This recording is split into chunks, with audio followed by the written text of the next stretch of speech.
prevent press conferences like these from happening again and again and again. The school building itself is clear. We're cleared the school. There's no other threats or danger to the community. We're in the process now of what we call reunification. And what that simply means is making sure that every student that was in the school is present and accounted for and returned to their loved ones. This usually takes a while, but we have practiced, unfortunately, and practice, and that's why we're able to reunify students with their parents within hours of a school shooting. The reunification is taking place at the Dean Clinic on Stoughton Road, and I certainly thank them for their help. We get closer to the end of the day. Please be patient or find another route home. We're currently processing the scene. We're interviewing those who may have been witnesses, and we're obtaining search warrants to get additional information. And lastly, I want to just say thank you to everyone who's standing behind me, the organizations and agencies that they represent, the men and women of the Madison Police Department and Dane County Sheriff's Office who selflessly ran into a building not knowing what they were going to encounter. Many of you know this about me, but I started my professional career, if you will, as a public school teacher back in 1997. And I taught joys of my life before becoming a police officer. And I can tell you what a special place our schools are. With that being said, we owe it to our community to do everything possible to ensure that it's not only a special place, but a safe place as well. And we're going to continue to do that. So we ask for your patience as information is coming in.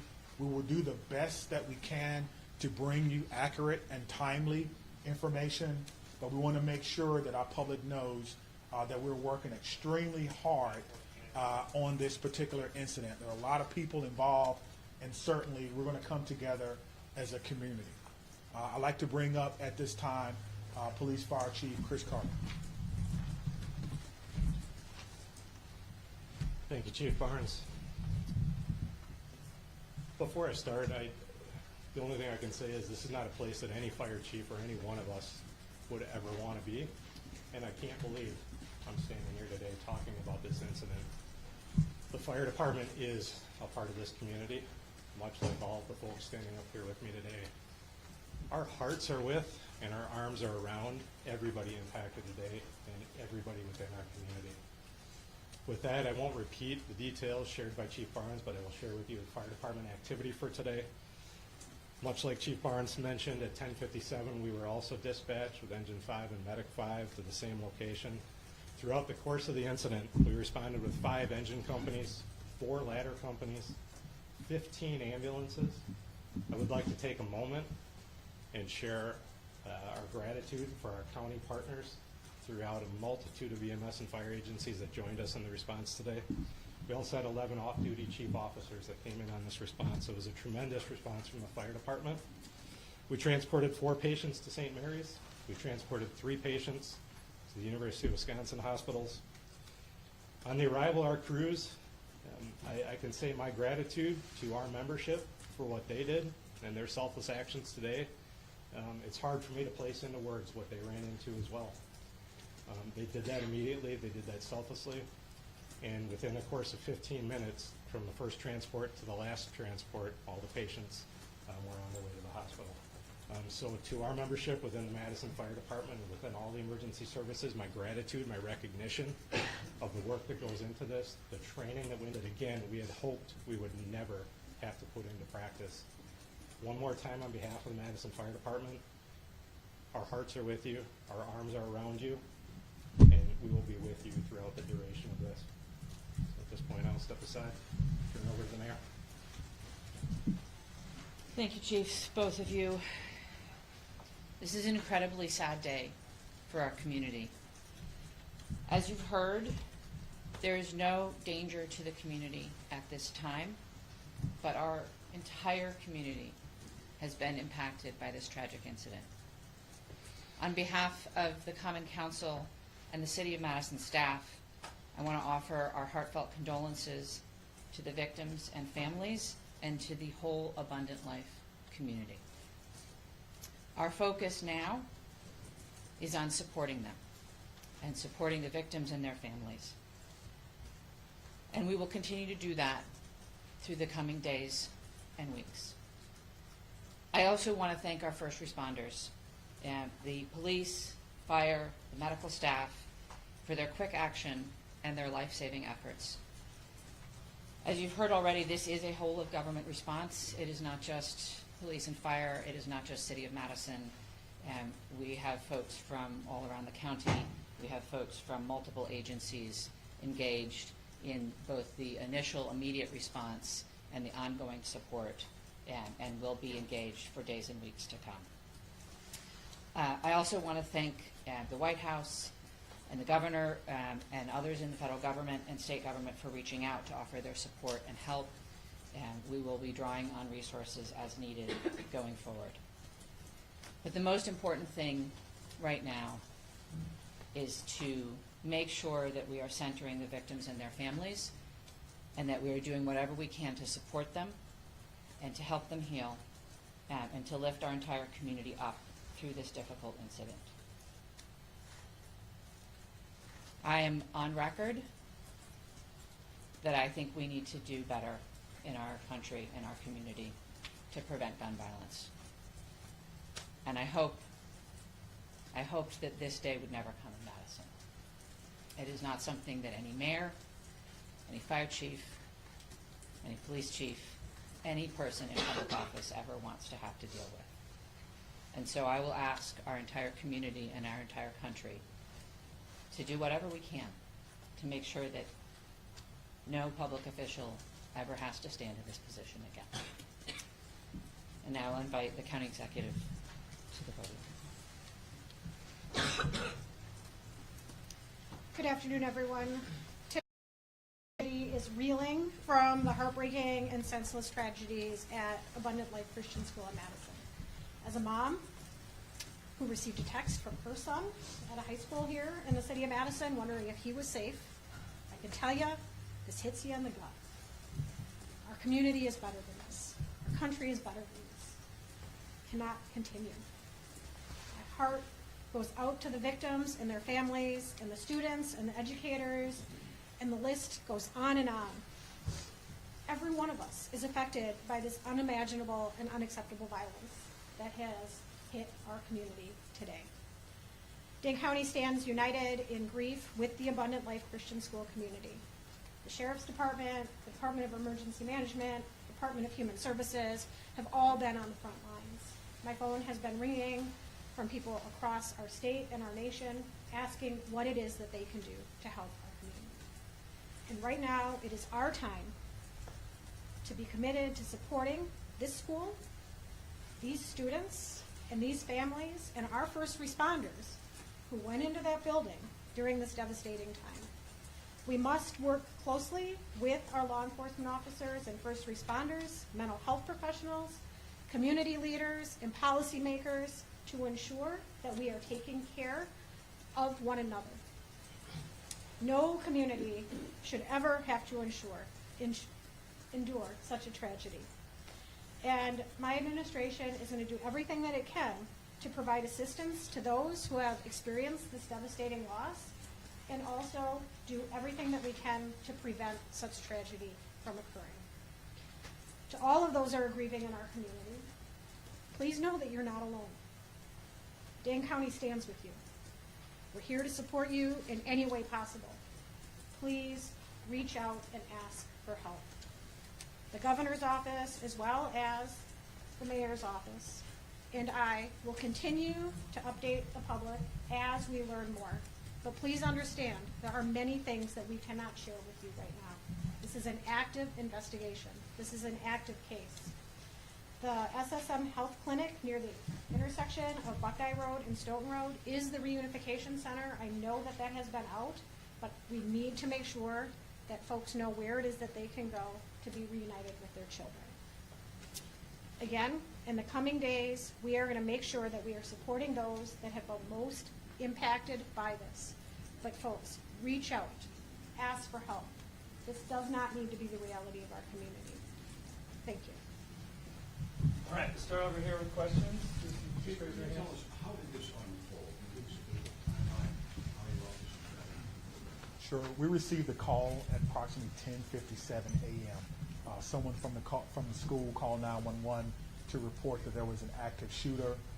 That means something different to us. Obviously, there's different protocols that go out, tone alerts even, so that even if officers are busy doing other things, they respond. One of the things that I do want to note is that our training center is about 3 miles from there. We have special event team medics, those that work with the fire department, responded to this particular scene from their training day. So what began as a training day became an actual day. And so that's how this call originally came. Nicholas, did you have a question? What can you tell us, if anything, more about the shooter and what their motivations were, or if you made contact with their family members, anything updated on that? Sure, there's nothing new that I can tell you about the shooter at this time. Again, as difficult as today is, that's still someone's child that's gone. That's still someone that has to deal with what happened today. And so we want to make sure that we can ensure as much cooperation as we can. You asked me about why, as I stated before. I don't know why. And I felt like if we did know why, we could stop these things from happening. But what I will tell you is, as soon as we are done with the investigation, any information that we uncover that will not compromise the safety of anyone involved or compromise the confidentiality of any of these children that are involved, we'll tell you. I just ask for your patience. All right, over there. Sorry. Go right ahead. We know it was a handgun. We know a handgun was recovered. All right, sit down right there. confined to one classroom, or did it spread out? We know it was confined to one space. I do not know if it was a classroom or a hallway. One of the things that we've gotten very good at, certainly different from in my day, is that if you do not need to be in a crime scene, you do not need to go to a crime scene. And so the crime scene and those persons who were involved, they have that crime scene locked down. I did not go or enter into that crime scene. But if you can imagine, most schools, the students go together, but they are segregated. So on each different floor, in each different group. And so there's no evidence that anyone else was injured that was not in that age group. Any other? What can you say at this time about how school staff responded? I cannot speak to how the school staff responded. We did have injuries, but could have always, of course, had additional injuries. I do not know what the school's protocols are. Again, this is a private Christian school. I know that we have a very good rapport with MMSD, Madison Metropolitan Schools, public schools. So we have done trainings for them before, but I would assume that most of the teachers have the same or some similar type of training as a part of their certification. There's conflicting reports online about how many students are enrolled at this school. Can you confirm approximately how many students? I do not know how many students attend the school, but their website says that they serve about 200 families. Right in the back, White. What kind of support systems are being made available to people who are That's a good question. As you heard from our mayor and our county exec, we have services within our government that will be made available to them. I have a lot of confidence that they're going to follow through on that, and we'll make sure that persons who need to. Do you guys want to speak to that? Dane County Human Services, as well as the Red Cross and other consolidated agencies, are already on scene. And we will continue to be on scene, and those resources will be bolstered. Again, please reach out. You are not alone. We are going to navigate this together, and there are people who are affected by this trauma who are not in the reunification center or at the school. We need folks to be reaching out because we do have resources available. Thanks, Sophie. Did you know if London Christian Life School did have a school resource officer in place? It's not my knowledge that they had a school resource officer. That if they did, it would be a police officer, and I know where they all are. They're not in the schools right now. And 15 in the back there. So in terms of witnesses that you mentioned about investigation, what does that look like? How many Sure. witnesses are you guys keeping? Sure. So the detectives will talk to anyone who may have seen this particular event unfold. Anyone that may have been unfortunate to hear something, they will be talking to them. It's my understanding that that's in process now, and everyone is cooperating fully.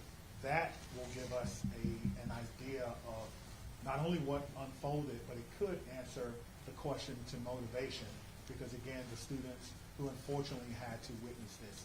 But that's not something that we want to rush. We're not going to interrogate students. We're going to give them an opportunity to come in and speak to what they may have saw when they feel ready, which is why some of these questions can't be answered now. All right, Inspector Room?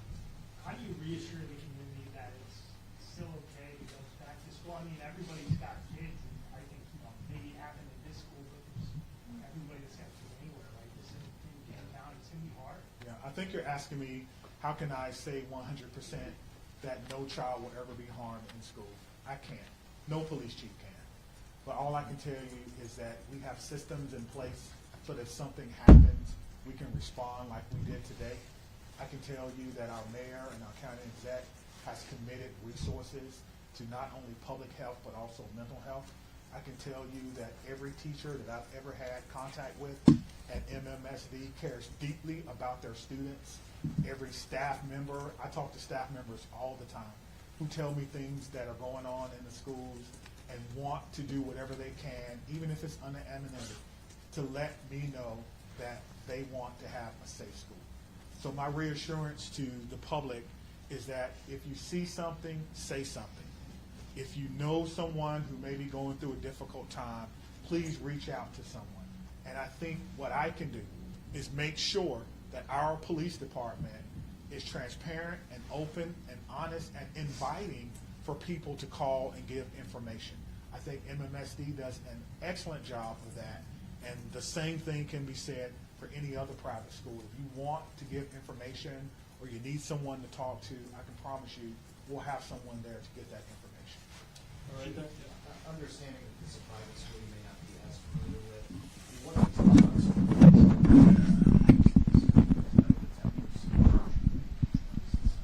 Yeah, that's a good question. I've never been in this school, unfortunately. I'm not aware that there were metal detectors in the school. That's something that we can certainly look at. Most schools have some form of surveillance or public space cameras, but that will be, of course, part of the investigation process. Scott? Chief, can you clarify, you said 7 were injured, but 6 were hospitalized, does that mean one's been shooting injuries? And secondly, is the shooter standing cooperating with the investigation? Yeah, so it's 2 questions, but let me try to handle the first one. So I'm trying to go back to my notes. So we do know that one person was pronounced at the scene, and so that may be the 7th person. But we can get you all that information just when we're done. I'll have my PIO give that to you so you can report it accurately. And what was your second question? Is the shooter standing cooperating? At this time, yes, So you have made contact with the shooter, Stanley? we have. And what were the steps taken to do that? It's through the investigative process. Okay. Yeah. Is the shooter's home being searched for? Yes, We can hear you. Once we have identified, we have initiated a search, but we think that search is either ongoing now or that search may be concluded. Of course, it's about safety. That's the first thing. Making sure that people are safe, and then we'll go from there. This has been, an amazing day for everyone. And so if you have someone who is deceased, who may have been a shooter, you want to make sure that their family is okay. You don't know. And so that is what we're doing right now. It is about the safety of everyone. This is going to be a long day for the Madison Police Department. We just want some of your patience. Are you aware, had the school had any prior threats? And then just, jumping off of that. Contact with law enforcement, but I did do a check of the school. There were some calls, but they were like 911 hang-ups, things of that nature. There was nothing that suggested that the school was a place that violence would occur. Chief, I know that you mentioned that the shooter died of a self-inflicted burn. Did that happen before officers arrived at the school, or when the shooter saw officers coming into the school? Yeah, so let me say that the cause and manner in which the shooter died will be determined by the inmate. But what I can tell you is the shooter was dead upon our arrival, police department arrival, and no officers fired their weapons. Okay? Lucas, what are these search warrants you're executing? Are they at the residence on like the device the shooter had? What do you, I'm sorry. The extent of the search warrants. Yeah, so the extent of the search warrant is to be able to go in a place that we don't have permission to be in and make sure that everyone is okay. And then if there's any evidence that we think we need to collect, we can only do that with the use of a search warrant. And so, again, we have to determine if there is evidence that we will need. Everyone wants to know what led up to this. Are there any additional threats to public safety? Is this person or was this person by themselves? There are a lot of questions that we want to answer, but we have to answer the safety questions first, and then we'll move on to some of the more investigatory questions. Are you in possession of any of the shooter's devices? I am not, no. Justin? I'm wondering about metal detectors. You mentioned in the first meeting that you were not a fan, but, and that this school probably doesn't have them, and do other schools that do? Do you think that that's something we should start talking about, metal detectors in schools? I guess the question is, would you want your child to go to a school with or without metal detectors? I can't answer that. I can't. Right now, it's not Yeah, without it. yeah, absolutely. So the idea, create the safest environment that we can without metal detectors. That is my answer. Chief, this was a shooting at a Christian school right before the Christmas holiday. Can you address the impact of that? And is the Christmas holiday at all, in your belief, related to as a motivation for the shooting? Yeah, so to the question of motivation, we don't know why, but to the question of so close to Christmas, we have a lot of people going to be impacted. If it's a Christian school, then obviously our holidays, our Christian holidays are very important to the students, very important. It's a time for family. Students probably getting ready to go out on break, and now the break will be a little less about celebrating Christmas than more about celebrating perhaps friends and loved ones and staff members who perhaps lost their life. That's why I'm asking everyone to, of course, keep Abundant Life Christian School in your thoughts and in your prayers, and we'll get a couple more. Okay, real quick, Phoebe. So it's a private school that they publish on the value system, so what has this revealed about maybe gaps in security or training for staff? And is that something you're thinking about whether schools are private or state-funded, what we need to do, you know, on public schools when it comes to safety? Well, what I'm telling you is that in 1997, I began my professional career as a public school teacher. I taught history for 4 years before becoming a police officer. So I did not get far enough to take courses in administration and budgeting of schools. I don't know what governs private schools, if they receive money, where that comes from. That would probably be a question that you would probably need to ask someone who's more intimately involved in the school system. And what their requirements are if they do receive that. But you could probably compare what has happened or what goes on, their security measures, with the security measures of any school in MSD, and then that will may give you an answer. That's a very Just one very quick follow-up. Because you know there has been some criticism to a lot of departments of their response to these school shootings, and it's particularly involving. How did that inform your game plan today, and how quickly were your officers able to get to the school? What were they told to do? Sure. We train on this, as I spoke about earlier. When officers arrive on the scene, they immediately go in, which we did in this case. Stop the threat, stop the killing, find the killer. That's how we train, and that's exactly what we did today. There's no waiting. There's no coordination of who's in charge. Everyone knows exactly what to do. I spoke about this earlier. We train on this constantly. Our commanders, including the fire chief and I, was in a commander's training less than 2 weeks ago, going over this exact same scenario for another fictional location. And so all of that came into play today, and our officers performed extremely well based on their training and based on the expectations that they know exactly what to do. Stop the threat, stop the killing, find the threat. Chief, was the can we just do one more? What was the whether this was a current student? Hold on, right here. Thank you, all. Yeah. I think the questions have been asked and we're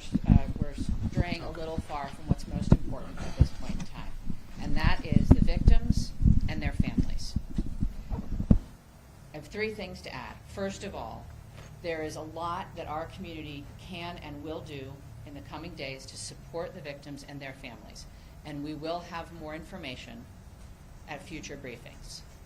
If anyone, and I would urge you all to include this in your stories, if anyone needs mental health support as a result of this incident and the coverage of it, I encourage them to reach out to 988 by phone or text and to get the mental health support that they need. It is incredibly important that we take care of our community in this very difficult time. We all have a role in preventing gun violence. Our entire community needs to be part of the solution here. There are many things that we can do, and we can have those conversations in coming days. But first and foremost, what needs to be a priority for all of us is supporting our young people. And that is where our community's attention needs to turn at this point in time. The police department, the fire department, the city, the county will share additional information about the investigation as it becomes available. But I urge you all to help our community find resources to support their mental health and to find resources to support the victims and families at this time. Thank you all. It'll be at cityofmadison.com. Me, Stephanie, and Cynthia will stick around and answer any other questions, folks. That's all. Let me say just before I go, because the mayor mentioned that this was a whole of government response. It certainly was, and there's so many people that we want to thank. We cannot thank everyone, but it's also a whole of law enforcement response. Even though we are in different agencies, we all have the same training, and so I want to thank our partners with the FBI who are here with me today, partners with the ATF, Dane County Emergency Management. Of course, we already talked about our fire department. We've got calls from the Attorney General of the United States, Wisconsin State Patrol, our governor's office, State Patrol, Monona, as well as our sheriff's office. I know I may have left someone out, but thank you for how you responded, professionally, quickly,